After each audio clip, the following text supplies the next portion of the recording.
change, to adjust, but it's also been our place to take back our power. And so for me, I work with Indigenous students. I tell them I'm like Auntie Emmy, because one of the things that we know about our students is they need to feel connected and belonging and loved.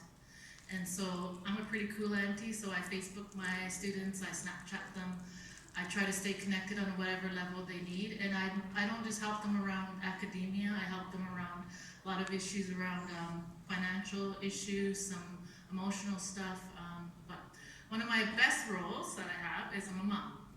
I have a 20-year-old daughter named Jessie and a son named Trey, who I'm really, really wanting to live a life that breaks the cycle for them. I really live in a lifestyle that's trying to be the best person I can be every day.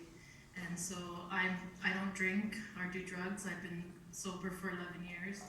And for me, I always wondered what was wrong with my community.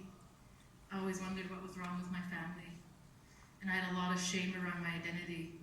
And so I know that for me, I remember thinking when I was a child, watching my family drink and do things that I thought were not healthy, that I'd never be like them.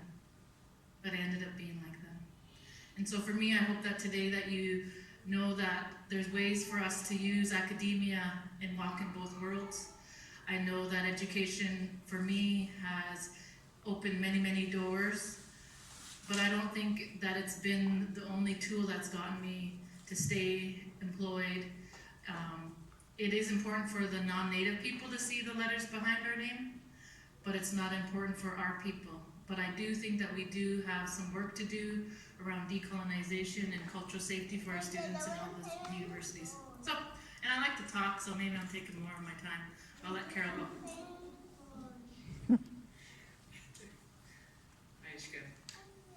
My name is Carol Stewart, and I'm the Provost and Vice President Academic at Vancouver Island University. I am an ally.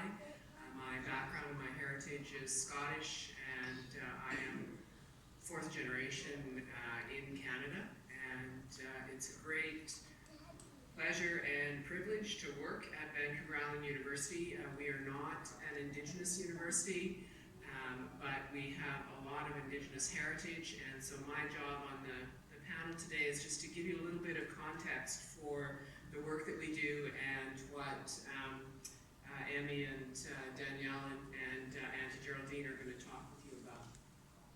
So as you can see, Vancouver Island behind me on the screen. For those of you that aren't familiar with Vancouver Island, there are 3 different Indigenous language groups there. Nuu-chah-nulth on the west side of the island, Kwakwaka'wakw in the middle and to the north, and Coast Salish Halkminum. And so the unity that you have in New Zealand, for example, is not the same in Canada, where we have about 220 different nations, individual nations in BC, and many, many language groups all the way across the country.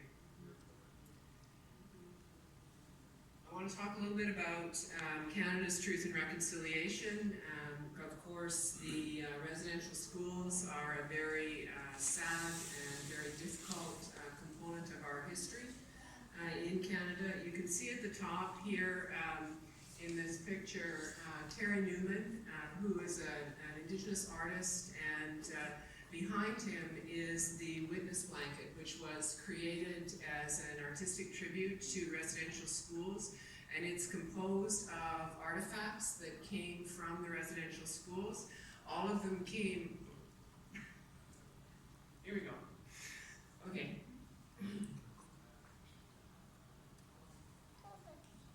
All of the items in the blanket came with a personal story from someone who had been in residential school, and they were donated to the artist to be composed into this blanket.